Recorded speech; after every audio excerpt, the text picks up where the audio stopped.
ذرا ہٹکے میں خوش آمدید. میں ہوں شاہزیب جیلانی، میرے ساتھ موجود ہیں وسط اللہ خان اور زرار کھوڑو. پاکستان میں ہمارے مسائل گمبھیر سے گمبھیر تر ہوتے جا رہے ہیں. آپ نے دیکھا ہوگا کہ ہماری جو مہنگائی ہے وہ تقریباً 30% کے لگ بھگ پہنچ چکی ہے. بعض لوگ کہتے ہیں اس سے زیادہ ہے. فارن ایکسچینج ریزرو جو ہیں وہ $8 بلین سے نیچے ہو گئے ہیں. انٹرسٹ ریٹ جو ہے 16% پلس کائبور، اور پھر ریمیٹنسز بھی گر رہے ہیں. لیکن ان سارے حالات کے بیچ میں جو اسلام آباد اور پنڈی میں جو تبدیلیاں ہیں سب کی نظریں ان پر ہیں. ویکینڈ پہ ہم نے دیکھا کہ عمران خان صاحب نے کہا کہ یہ جو سارے مسئلے ہیں ان کا حل ہے فوری الیکشن میں. معاشی ماہرین کہتے ہیں کہ مسائل اتنے گمبھیر ہیں کہ انتخابات اس کا حل نہیں، کوئی ایک پارٹی اس کو حل نہیں کر سکتی. منگل کو ہم دیکھیں گے کہ کمان کی تبدیلی کی تقریب ہوگی. نئے سپہ سالار جو ہے وہ اپنا چارج سنبھالیں گے. لیکن اسی دوران پچھلے چند گھنٹوں میں یہ خبر آئی کہ ہمارے ملک کے ایک اہم کور کمانڈر نے استعفیٰ دیا جو فوراً ہی قبول کر لیا گیا. جی بات ہے لیفٹیننٹ جنرل فیض حمید کی، جن کا ہم نے دیکھا کہ پچھلے چند برسوں میں بہت ہی کلیدی کردار رہا سیاست میں، صحافت میں، عدالت میں. اور وہ جن حالات میں انہوں نے یہ ارلی ریٹائرمنٹ لی ہے 5-6 مہینے پہلے، اس میں ظاہر ہے کہ اس کی ایک بڑی اہمیت بنتی ہے.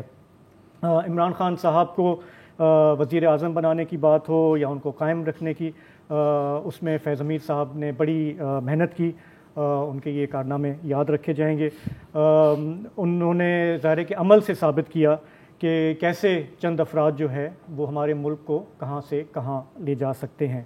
تو اس سے پہلے کہ آگے بڑھیں، ہاں آپ کافی آگے بڑھ گئے. نہیں دیکھیں، مجھے سمجھ میں نہیں آیا. کریڈٹ از ڈیو جہاں پہ دینا چاہیے. میں تو کہہ رہا ہوں کہ وہ جو سمجھائیں آپ. اچھا مجھے ایک بات سمجھ میں نہیں آئی کہ وہ جو ہم کہتے ہیں کہ جی میرٹ کا خیال رکھنا چاہیے، سینیورٹی کا خیال رکھنا چاہیے، تو اوپر کی جو دونوں تقرریاں ہیں وہ نمبر 1 نمبر 2 کے حساب سے ہوئی ہیں. ماضی میں ہم نے نمبر 7 بھی آتے ہوئے دیکھا ہے، 6 بھی آتے دیکھا ہے اور جاتے دیکھا ہے. فیض حمید صاحب سینیورٹی لسٹ میں 5ویں یا 6 نمبر پہ تھے. ٹھیک ہے، تو روایت یہ ہوتی ہے کہ اگر 5ویں نمبر کا جرنیل جو ہے وہ سپرسیڈ ہوتا ہے تو باقی جو اس سے سینئر ہیں وہ اخلاقاً وہ راستے سے ہٹ جاتے ہیں 5ویں نمبر کو، اور یہ روایت ایکسیپٹیبل ہے. یہاں یہ بات میری سمجھ میں نہیں آ رہی کہ نمبر 1 اور 2 کی تو تقرری ہو گئی، 3, 4, 5, 6 اپنے عہدے پہ کیوں نہیں برقرار رہ سکتے؟ مطلب کبھی ایسے ہوتا ہے نا کہ جیسے آپ ایک گھر خریدتے ہیں اور وہ فلی فرنشڈ ہوتا ہے، لیکن کچھ اس کا جو فرنیچر ہے وہ پرانے مالک کو بہت پسند آتا تھا، اس نے بے شوق سے خریدا تھا، لیکن آپ کہتے ہیں یار یہ کاؤچ مطلب تھوڑا چبھتا ہے مجھے، ہاں، یا مجھے ڈر ہے کہ میں اس پہ بیٹھوں گا. نہیں تو کسی نے ان سے استعفیٰ لیا تو نہیں ہوگا. نہیں، ان کی اپنی مرضی سے. کبھی کبھی کاؤچ خود بھی کہہ رہا تھا کہ جی پھر میں نہیں سمجھوں. ان کو یہ حق حاصل ہے. انہوں نے سمجھا ہوگا کہ میں آگے کمفرٹیبل نہیں ہوں، آگے کوئی سینیریو چینج ہونے والا ہے، جن چیزوں سے میں یوز ٹو ہوں یا جس طرح میں نے کنٹریبیوٹ کیا ہے ویسے تو میں نہیں کر سکتا، میں نہ کر پاؤں. تو شاید انہوں نے اسی لیے یہ فیصلہ کیا. ہم یہ اسیوم نہیں کر سکتے. دیکھیں، آپ ارلی ریٹائرمنٹ کا لفظ استعمال کر رہے ہیں، کچھ لوگ پریمیچور ریٹائرمنٹ کی بھی بات کر رہے ہیں، اور وہ بھی ہو سکتا ہے. پریمیچور تو کافی چیزیں نہیں ہیں جو ان کے دور میں، ان دا سینس کہ جو پورا ہائبرڈ نظام تھا آپ کا وہ بھی بڑا پری میچورلی اینڈ ہوا اور بڑے دھوم دھماکے کے ساتھ. پھر مجھے یاد ہے کہ جب افغان طالبان نے کابل فتح کر لیا تھا تو ایریا تھا، یہ بھی گئے تھے، چائے پینے گئے تھے، اور وہاں پر پوچھا گیا تھا کہ یار کیا ہو رہا ہے، تو بڑا ایک تاریخی جملہ تھا کہ don't worry everything is going to be okay. اچھا، وہ بھی پریمیچورلی غلط ثابت ہو گیا because things are not okay. آج ہی تحریک طالبان پاکستان کہتے ہیں کہ جی یہ جنگ بندی ختم ہے، جو ویسے بھی ختم تھی لیکن اب آفیشیلی ختم ہے. تو آنے والے دنوں میں اس کا بھی خیال رکھنا ہوگا. اینڈ دین فائنلی وہ جو پچھلے سال جو ہوا تھا نومبر کے ماہ میں، شاید نومبر کے ماہ میں ہی ہوا تھا کچھ، کہ جی ان کو سامنے لانا ہے and so on and so forth, جس سے پھر ایک بار پھر ثابت ہوتا ہے کہ جرنیلوں کے فیوریٹ پولیٹیشینز ہو سکتے ہیں، لیکن جرنیلوں باقی جرنیلوں کو یہ پسند نہیں آتا اکثر کہ کسی سیاستدان کا ایک فیوریٹ جرنیل ہو، جو اس کیس میں کافی واضح تھا کہ تھے. لیکن پھر بھی اگین اب یہ مختلف خبریں گردش کر رہی ہیں، اور ہمارے اپنے نمائندے نے کنفرم کیا کہ پی ایم ہاؤس نے بھی استعفے کو قبول کر لیا، یا جو بھی اس کا پروسیس ہوتا ہے. اب آگے دیکھنا ہوگا کہ جو بھی یہ مدت ہوتی ہے، میرے خیال ایک مدت ہوتی ہے نا کہ جب عہدے چھوڑنے کے بعد آپ اتنی سیاسی 2 سال اب دیکھتے ہیں کہ 2 سال میں اگر یہ شاید، کیونکہ کافی لوگ باتیں کرتے ہیں کہ ہو سکتا ہے کہ سر ان کا ایک بہت سکسیزفل پولیٹیکل کیریئر بھی ایک دروازہ بند ہوتا ہے تو ایک اور دروازہ کھلتا بھی. ہمیں تاریخ یہ بتاتی ہے کہ ریٹائرمنٹ کے بعد جس نے بھی کوشش کی وردی اتارنے کے بعد کوئی کامیابی نہیں ہوئی, تو انلیس کہ وہ کسی بڑی پارٹی کا حصہ بن جائے. ہاں وہ کسی کو جوائن کریں تو الگ بات ہے. بہت دفعہ ٹکا خان کی مثال آپ کے سامنے ہے, اور بھی ہمارے لیفٹیننٹ جنرل ہیں کہ ایک اس میں جو آخری جو میرا خیال ہے کہ سبق ہے جو سب کو سیکھ ہی جانا چاہیے. ابھی حال میں ہم نے دیکھا کہ chief of army staff Bajwa بھی کل اپنا چارج آگے دے دیں گے نا. لائف سپین آپ کی وردی تک ہی محدود رہتا ہے. جب وردی اترتی ہے, مشرف صاحب کہتے تھے کہ میری سیکنڈ سکن ہے, جب وہ سکن اترتی ہے نا تو آپ کہیں نہیں, ایسا اب نہیں ہوتا, پہلے ہوتا تھا. اس لیے کہ ہو سکتا ہے کہ آپ کو کسی خلیجی ملک میں ایڈوائزری مل جائے, ہو سکتا ہے آپ کسی اور بڑے عہدے پہ چلے جائیں, کسی بین الاقوامی ادارے کو جوائن کر لیں. یہ ہو سکتا ہے. میں کہہ رہا ہوں کہ آپ کی جو یہاں پر, بیکاز اب سوچیں نا کہ کتنی جلدی, this is not end of the world, نہیں but at the end of the world for your Pakistani, مطلب آپ کا جو ایسپیکٹ ہوتا ہے نا یہ پاور پالیٹکس والا. اب مطلب آپ آتے ہیں, آپ چاہتے ہیں کہ یار اس سیاستدان کو اوپر کر دیں, ان کو ہم گرا دیں, الٹیمیٹلی وہ سروائیو کر جائیں گے, آپ نہیں کرتے. یہ میرا خیال ہے, یہ تو کلیئر ہے جتنی انجینئرنگ کرنی ہے آپ. یہ کہ فیض حمید صاحب کے بڑے احسانات ہیں بہت سارے لوگوں پہ, صحافیوں پہ, ججز پہ, سیاستدانوں پہ. اور ایک جو ہم نے سنا تھا ایک پلان تھا 10 سال کا, کاش کہ وہ ہو جاتا. پریمیچور کی میں نے بات کی نا, اور بھی اسٹیبلٹی آ جاتی. مجھے ایسا تاثر مل رہا ہے کہ جیسے آپ لوگوں کی باتوں سے کہ جیسے فیض حمید کے اپنے پلانس تھے اور آرمی کی قیادت کے اپنے پلانس تھے. ایسا تو نہیں ہوتا نا, کلیکٹیو ڈیسیجن میکنگ ہوتی ہے. ہاں یہ بھی ہو سکتا ہے, یہ بھی ہو سکتا ہے.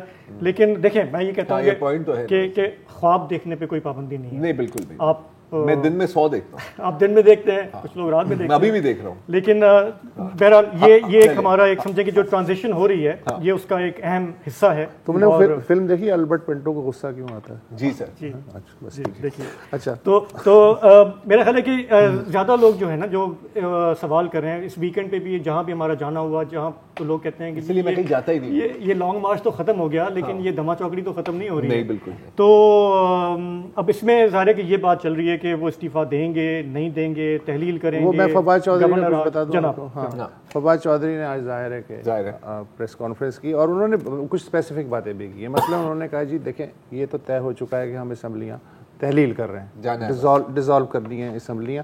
اچھا, اسمبلی ڈیزالو کرنے کا ہوتا یہ ہے کہ چیف منسٹر ایڈوائز دیتا ہے گورنر کو, اگر گورنر رسپونڈ نہ بھی کرے تب بھی with in 48 hours, after 48 hours automatically اسمبلیاں ڈیزالو ہو چکی ہوتی ہے اس ایڈوائز کے بعد. تو یہ تو ایسا نہیں ہے جیسے پریزیڈنٹ کے کو یہ پروگیٹو حاصل ہے نا کہ جی وہ 15 دن تک کسی پہ غور کر سکتا ہے, کسی حکم نامے پہ 10 دن, وہ یہاں نہیں ہے. 48 گھنٹے میں کھیل ختم ہے, انلیس کہ تحریک عدم اعتماد اس سے پہلے پیش کر دی جائے. اچھا, فواد چودھری صاحب نے یہ تو شیڈیول دے دیا کہ جی آج چیف منسٹر محمود خان سے ملاقات ہوئی, خان صاحب کی, کے پی کے چیف منسٹر سے, کل پرویز الہی صاحب سے ملاقات ہے, جمعے کو پنجاب کی پارلیمانی پارٹی کا اجلاس ہے, سیٹرڈے کو کے پی کی پارلیمانی پارٹی کا اجلاس ہے, اور اس کے بعد کسی بھی دن یہ حکم جاری ہو سکتا ہے کہ یہ ہے. اب یہ جو 4 دن انہوں نے شیڈیول بتایا ہے, کھینچ دیا 4 دن کا شیڈیول جو ہے اس کے ساتھ نہیں, 4 دن کا جو شیڈیول ہے نا, اس کا ایک اور مطلب بھی ہوتا ہے کہ یار پی ڈی ایم والوں 4 دن ہے تمہارے پاس, اگر لانی ہے تو نو کانفیڈنس موشن لا کے روک لو.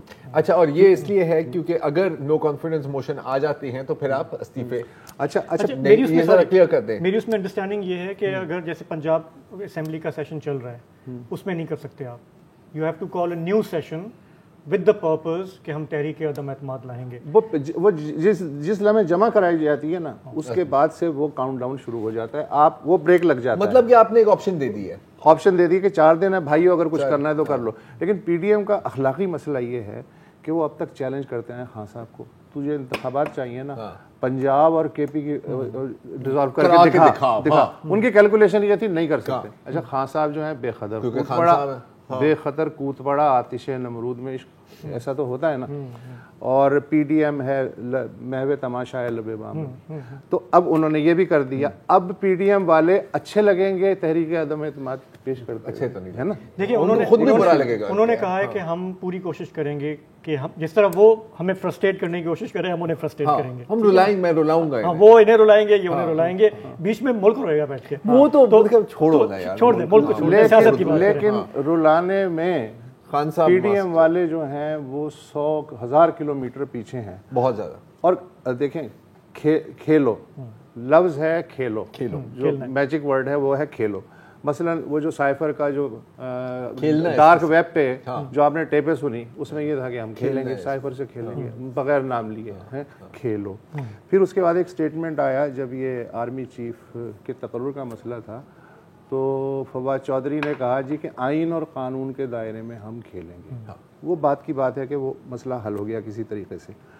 پھر یہ ہے کہ لانگ مارچ, پہلا لانگ مارچ بھی اسلام آباد نہیں گیا, دوسرا لانگ مارچ بھی اسلام آباد نہیں گیا, لیکن کھیل آپ دیکھیں پورا 1 مہینہ بڑا پیارا کھیلا گیا. اچھا اس کے بعد جو ہے اب جو ہے استعفے کا جو ہے معاملہ وہ ہے, اب اس سے کھیلا جائے گا. پتہ ہے کھیلنے کا مسئلہ کیا ہوتا ہے نا باس, کہ کبھی کبھی کھیلتے کھیلتے نا بندہ سیریس بھی ہو جاتا ہے.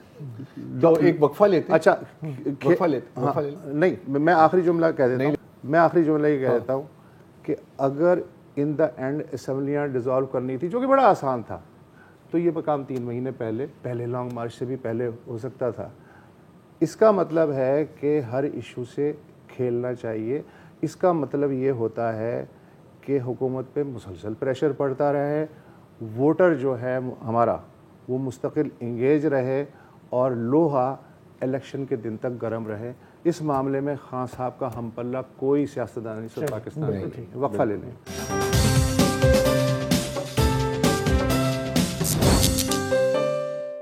تو وقفے سے پہلے بات یہ ہو رہی تھی کہ جس طرح خان صاحب نے کرکٹ کے میدان پہ حکمرانی کی, اب لگتا یہ ہے کہ وہ سیاست کے میدان پہ بھی حکمرانی کر رہے ہیں. آپ کو شاید علم ہو کہ روزانہ جو تیل کا ریٹ ہے وہ نیو یارک سے نکلتا ہے. گولڈ, سلور, کاپر اور دوسری جو منرلز ہیں ان کا ریٹ لندن سے نکلتا ہے. پاکستان میں سیاست کا روزانہ ریٹ کئی مہینے سے بنی گالا سے نکلتا ہے, اور باقی جو لوگ ہیں وہ سیاسی اسٹاک ایکسچینج میں خان صاحب کے شیئرز خریدتے بیچتے رہتے ہیں. سارا دن آپ یہی دیکھتے ہوں گے صبح سے شام تک. خان صاحب کا اگر آپ کو وہ پہلا جلسہ یاد ہو 31 اکتوبر 2011 مینار پاکستان لاہور, پہلا جلسہ جس میں آپ کو پہلے بڑا جلسہ پورا میدان بھرا ہوا تھا, اس میں انہوں نے کہا ہم اقبال اور قائد اعظم کا پاکستان بنائیں گے. ٹھیک ہے, یہ انہوں نے ایک چلایا. ٹھیک ہے. اس کے بعد کسی نے کہا جب وہ پاور میں آ گئے کہ سر وہ اقبال اور قائد اعظم کا پاکستان تو غالباً 47 میں بدل گیا ہے, تھوڑا سا اسلامک ٹچ. تو پھر ریاست مدینہ کا کانسیپٹ آیا. اچھا ریاست مدینہ کانسیپٹ کوئی نیا نہیں, اس سے پہلے 77 میں نظام مصطفیٰ ہے جسے مانج مونج کے ضیاء الحق نے جو ہے وہ اپنے مفاد کے لیے استعمال کیا. تو ریاست مدینہ جو ہے وہ نیا ورژن. اب پھر اس میں انہوں نے چائنا کا اور اسکینڈینیویا کا جو ویلفیئر سسٹم ہے اس کا بھی انہوں نے پیوند کاری کی کوشش کی, تو وہ ذرا ماڈرن ہو گیا. اس کے بعد پھر اقتدار سے آنے کے بعد انہوں نے کہا جی ہم کسی کے غلام نہیں ہیں, ہمیں آزادی چاہیے ابھی. ٹھیک ہے. اس کے بعد اب جو لانگ مارچ کا اختتام ہوا ہے وہ یہ ہوا ہے کہ حقیقی آزادی کی جدوجہد جاری رہے گی. اب یہ ساری ایبسٹریکٹ چیزیں ہیں کہ ریاست مدینہ کی خد و خال کیا ہیں, آزادی سے کیا مراد ہے, اور پھر حقیقی آزادی سے کیا مراد ہے. لیکن یہ جو ایبسٹریکٹ چیزیں ہیں یہ بکتی ہیں عوام میں. جیسے اسلامی سوشلزم کا مطلب کیا ہے آج تک میں نہیں سمجھا, لیکن اس نے ووٹ کیچر تو تھا نا وہ. اسی طرح نظام مصطفیٰ 77 میں تھی نا. تو یہ ایبسٹریکٹ چیزیں جو ہیں یہ بہت ذہانت سے اس وقت اگر کوئی صاحب ہیں استعمال کر رہے ہیں تو وہ ہیں خان صاحب. اچھا اب ہم یہ سوچتے ہیں کہ اسمبلیاں ٹوٹ گئیں اور 411 جو کے پی کی اور پنجاب کی مجموعی سیٹیں ہیں اس پہ ضمنی انتخاب ہوتے ہیں. پی ٹی آئی نے نامینیشنز ابھی سے مانگنے شروع کر دیے ہیں اور ٹکٹس کی لسٹ فائنل کرنی شروع کر دی ہے. فرض کریں کہ یہ ساری کی ساری 411 یا 561 جتنی بھی سیٹیں ہیں پی ٹی آئی دوبارہ جیت جاتی ہے. ٹھیک ہے, تو کیا ہوا, وہ تو ابھی بھی ان کے پاس ہے. تو اس کا مطلب کیا ہوا کہ لوہے کو گرم رکھنا.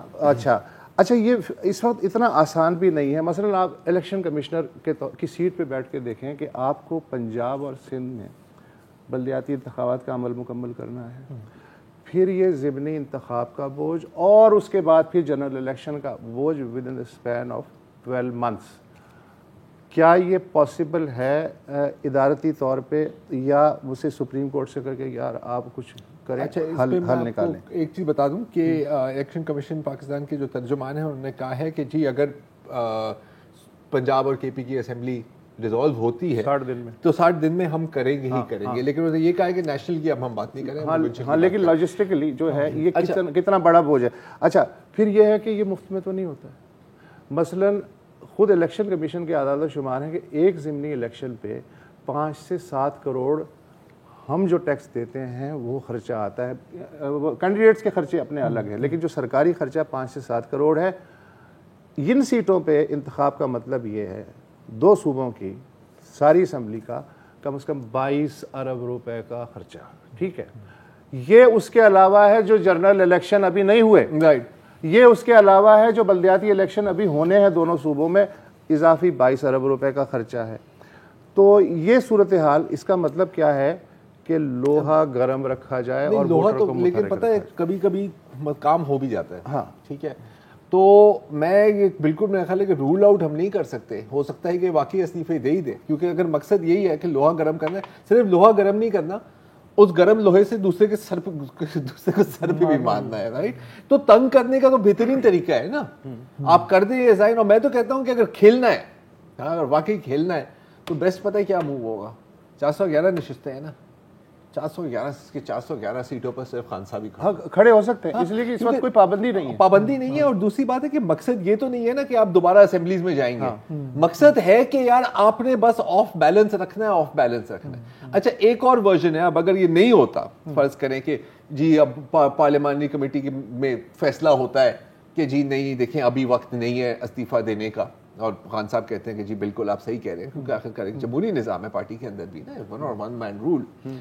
تو پھر بھی آپ نے حکومت کو تو مزیدار طریقے سے آف بیلنس رکھا ہے, اور آپ رکھتے رہیں گے انٹل جب بھی الیکشنز ہوتے ہیں اگلے سال تک. تو ون ون تو میرا خیال ہے کہ ہر لحاظ. دوسری بات یہ آپ کا نہیں خیال؟ نہیں وہ نہیں, آپ صحیح کہہ رہے ہو, آپ دونوں صحیح بات کر رہے ہو. میں صرف یہ کہہ رہا ہوں کہ یہ جو الیکشنز ہے نا, یہ جو ہم ہائی پالیٹکس کی ہم بات کر رہے ہیں کہ اسمبلی جائے گی, گورنر راج لگے گا, کیا ہوگا, اس وقت جتنی گمبھیر ہماری صورتحال ہے اس میں عمران خان صاحب اگر 2/3 بھی لے کر آتے ہیں نا, ان کے بس کی بات نہیں ہے. وہ تو بہت آگے کی بات ہے نا. اینڈ ہمارے جو لوگ ہیں اس وقت, وہ ان کا کنسرن اس وقت یہ ہے کہ بھائی یہ آپ کیسے اس کو اسٹیبلائز کرو گے. ٹارگٹ یہ ہے جتنے دن دیکھیں فوری الیکشن ہوتا ہے تو اس وقت آپ پہلے بھاؤ کی بات کر رہے تھے نا, نون کا نیچے جا رہا ہے, بالکل پی ٹی آئی کا اوپر جا رہا ہے.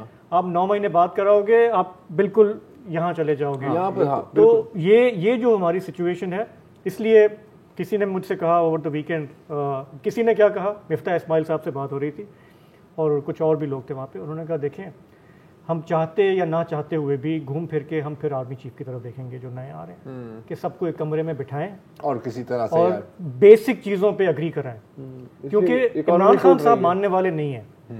میں تو یہ بھی کہہ رہا ہوں کہ آپ نے جس طرح کہا نا کہ وہ ساری سیٹیں جیت کے آ جائیں, وہ صرف اس میں راضی ہوں گے. نیکسٹ الیکشن اگر وہ نہیں جیتتے, وہ پھر دھرنے پہ بیٹھے ہوں گے, آپ آگے نہیں بڑھ سکیں گے. سو a lot of people are saying کہ ہمیں اس وقت اپنی اکانومی کو سامنے رکھتے ہوئے, دیکھیں نا ملک جب آپ چلا ہی نہیں سکیں گے تو گورنمنٹ میں آ کے آپ کیا کریں گے.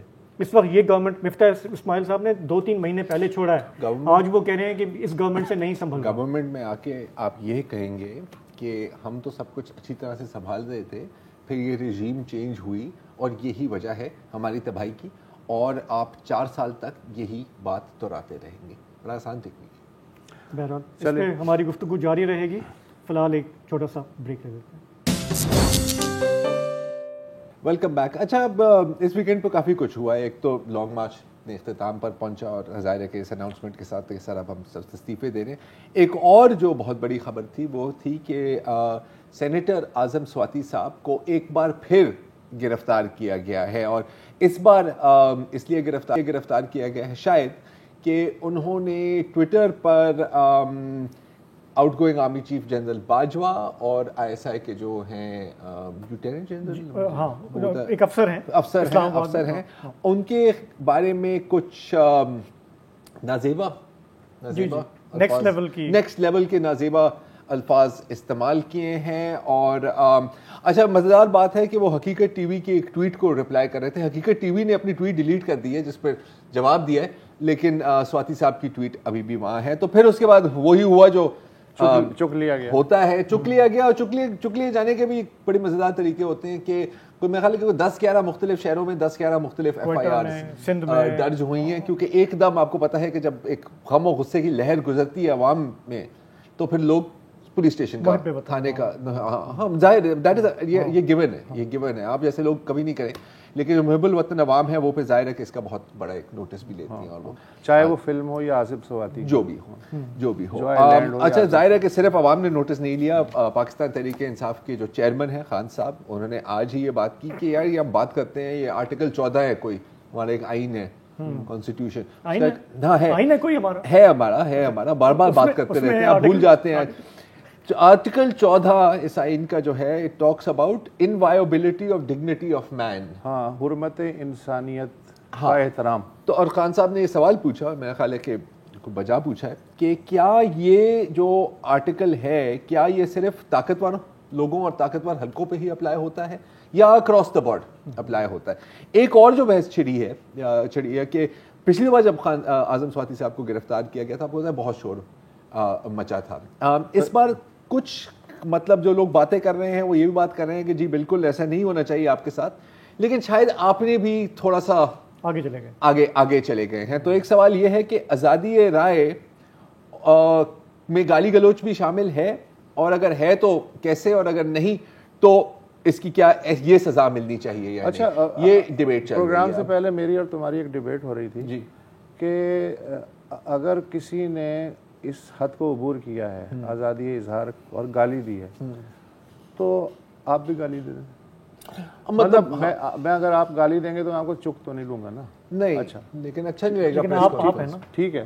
اچھا آپ نے میرا دانت توڑا, میں آپ کا دانت توڑ دیتا ہوں, لیکن ایسا تو نہیں ہو سکتا ہے نا کہ میں آپ کے گلے میں پھندا ڈال کے پنکھے سے لٹکانے کی کوشش. کیا ہو سکتا ہے یا نہیں ہو سکتا, یہ اس پہ ذرا بھی ہم بات کرتے ہیں.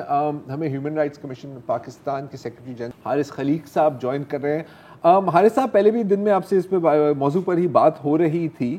اچھا, اب یہ جو کیس ہے اعظم سواتی صاحب کا, حالیہ جو کیس کی میں بات کر رہا ہوں, اس میں آپ کا کیا ویو ہے؟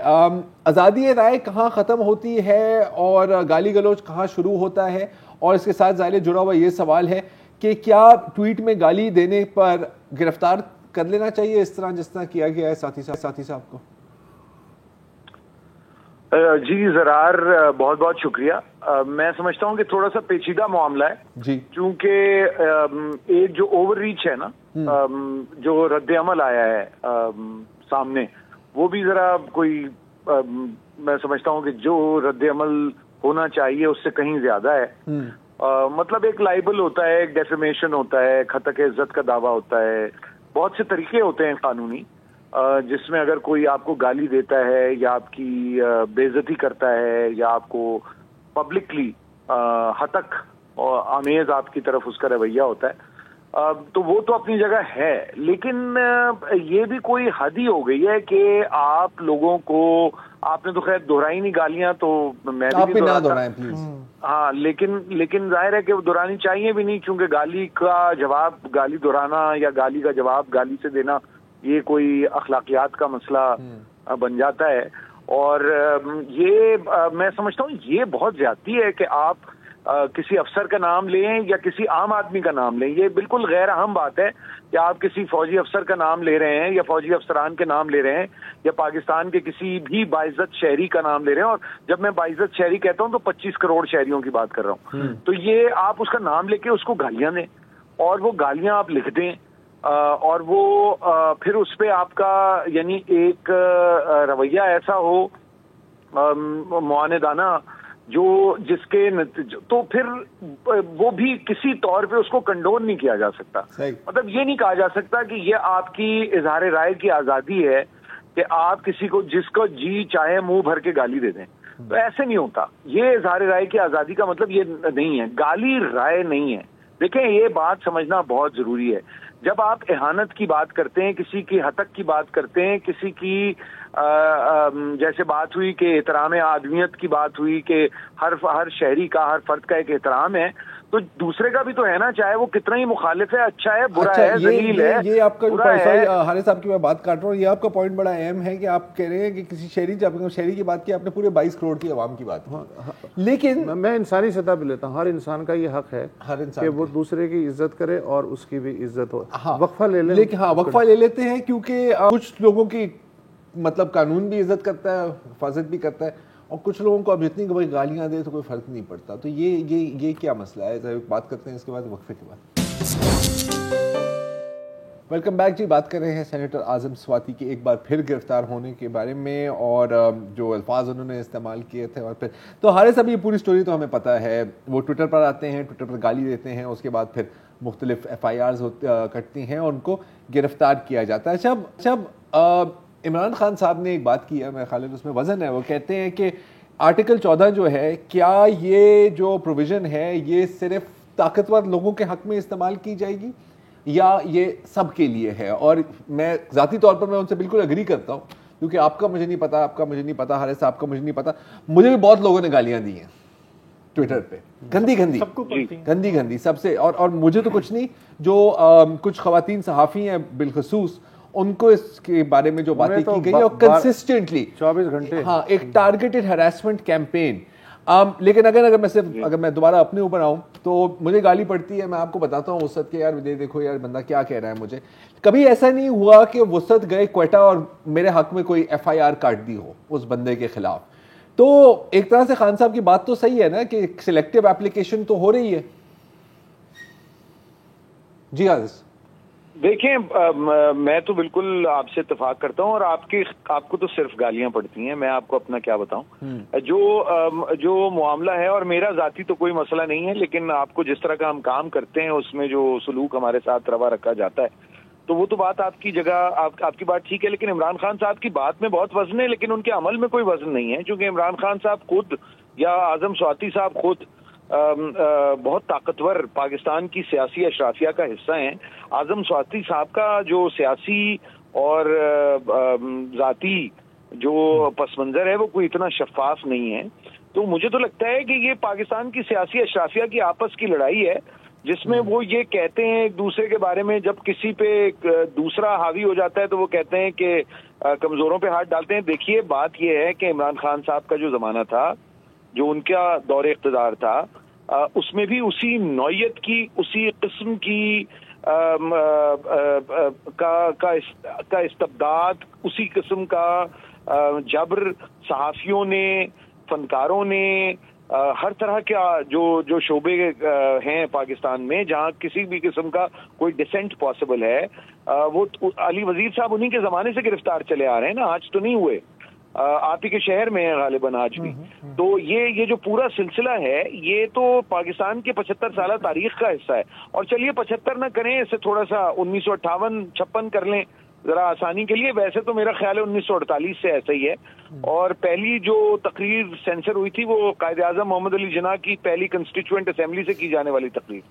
تو ڈسینٹ کو یا جو بھی آپ کی ایک ریاست پہ جو حاوی طبقہ ہے، میں ادارے کو بالکل بلیم کرتا ہوں، اداروں کو کرتا ہوں، جو ہم نے جو ہماری ساری کلونیل انہیریٹنس ہے، چاہے وہ بیوروکریسی ہو، ملٹری ہو، جوڈیشری ہو، لیکن ساتھ ساتھ یا لینڈڈ ایلیٹ ہو یا آپ کا جو بھی پورا ایک نظام ہے کیپٹیو کنسٹیچوئنسیز کا وہ ہو، اس سب کو کرتا ہوں. لیکن اس کے باوجود جو بنیادی مسئلہ ہے وہ طبقاتی ہے پاکستان میں، اور وہ ان کی بات ٹھیک ہے، مگر وہ کس طبقے کو ریپرزینٹ کر رہے ہیں بھائی؟ وہ بھی تو ایک انٹرا ایلیٹ لڑائی جو ہے وہی چل رہی ہے نا، کہ آپ کون سی سیاسی جماعت دوسری سیاسی جماعت پہ حاوی ہو جائے. اور فوج کے، اور جب ہم فوج کہتے ہیں تو فوج بھی ظاہر ہے کہ ہم سپاہی کی یا چھوٹے افسر کی تو بات نہیں کرتے نا، جو بھی اشرافیہ ہے پاکستان کی پولیٹیکل ایلیٹ، اس کی آپس کا جھگڑا ہوتا ہے. تو وہ تو بات ٹھیک ہے، لیکن اعظم سواتی صاحب جو ہیں یا کوئی بھی صاحب ہوں، اور میں بالکل ان کے یہ سمجھتا ہوں کہ ان کے ساتھ زیادتی ہوئی جب انہیں پچھلی دفعہ اٹھایا گیا، کیونکہ اس وقت انہوں نے گالم گلوچ نہیں کی تھی، صرف انہوں نے سیاسی تنقید کی تھی. وہ ایک بالکل علیحدہ بات ہے. لیکن اگر آپ گالیاں دینے لگیں اور پھر آپ یہ سمجھیں کہ بھائی اس کا کوئی رد عمل نہیں ہوگا.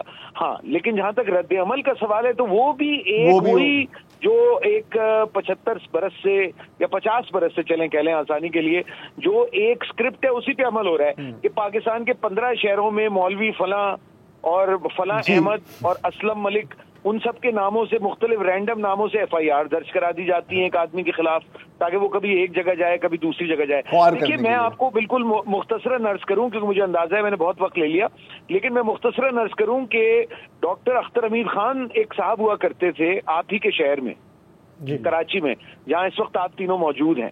ڈاکٹر اختر حمید خان نے انفارچونیٹلی پروگرام کا وقت ختم ہو رہا ہے تو انشاءاللہ ہم اس پہ دوبارہ بھی بات کریں گے, لیکن آپ نے بہت طریقے سے آپ نے ایکسپلین کر دیا کہ ہاتھیوں کی لڑائی ہے یار اور بیسکلی وہ کریں ہم گھاس ہیں ڈسپروپورشنیٹ رسپانس, مطلب آپ نے ایک زیادتی کی ہے اس کا رسپانس اتنا زیادہ نہیں ہونا مطلب پتھر کا جواب F-16 سے ایسا ہی کچھ ہے. تو اسی پہ بس پروگرام کو آج ختم کرتے ہیں, کل پھر ملاقات ہوگی, اجازت دیجیے, خدا حافظ.